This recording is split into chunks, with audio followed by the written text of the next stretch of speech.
বন্ধুরা, আজকে ভিডিওতে ভগবান শ্রীকৃষ্ণের মুখশ্রিত গীতার কিছু শিক্ষামূলক কথা আপনাদের সঙ্গে শেয়ার করব, যেগুলো মন দিয়ে শুনলে আমি নিশ্চিত আপনার জীবনে কিছুটা হলেও শান্তি আসবেই। শ্রীমদ্ ভগবদ্ গীতা হিন্দু ধর্মগ্রন্থগুলোর মধ্যে অন্যতম পবিত্র ও গূঢ় জ্ঞান ভাণ্ডার। এটি শুধুমাত্র ধর্মীয় গ্রন্থ নয়, বরং এক অনন্ত দর্শন যা জীবন ও মানবতার গভীর শিক্ষা বহন করে।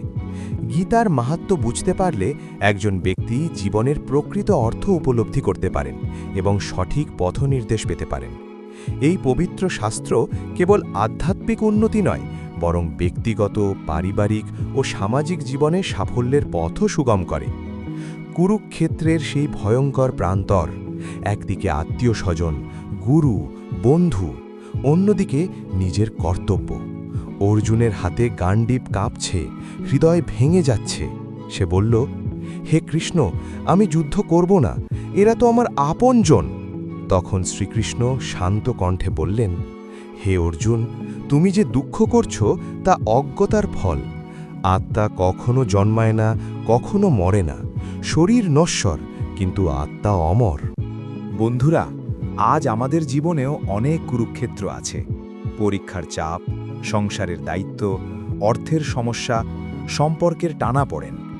আমরাও অনেক সময় ভেঙে পড়ি, পালাতে চাই।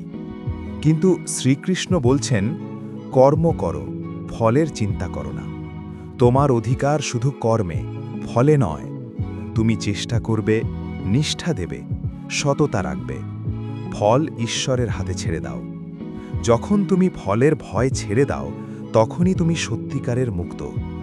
কৃষ্ণ আরও বললেন, যখন অন্যায় বাড়ে, ধর্ম ক্ষয় হয়, তখন আমি আবির্ভূত হই। এর মানে কি? এর মানে অন্ধকার যতই গভীর হোক, আলো আসবেই। তোমার জীবনের কষ্ট চিরস্থায়ী নয়। মনে রেখো, তোমার সবচেয়ে বড় শত্রু বাইরের কেউ নয়, তোমার ভয়, সন্দেহ আর দুর্বলতা। নিজেকে জয় করলেই তুমি জগৎকে জয় করতে পারবে।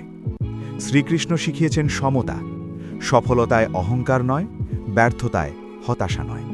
যে ব্যক্তি সুখ দুঃখে সমান থাকতে পারে, সেই প্রকৃত যোগী, সেই প্রকৃত বিজয়ী।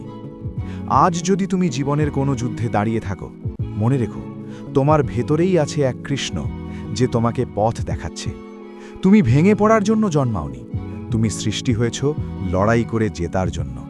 তাই উঠে দাঁড়াও, নিজের কর্তব্য পালন করো, নিজের ভয়কে পরাজিত করো। কারণ গীতা আমাদের শেখায়, যে নির্ভীক, যে নিষ্ঠাবান, ঈশ্বর তার সঙ্গেই থাকেন। শেষে শুধু একটি কথা, যুদ্ধ থেকে পালিয়ে শান্তি পাওয়া যায় না, কর্তব্য পালনেই সত্যিকারের মুক্তি। জীবনের কুরুক্ষেত্রে তুমি একা নও, বিশ্বাস রাখো, পরিশ্রম করো আর এগিয়ে চলো। জয় তোমার হবেই। হরে কৃষ্ণ।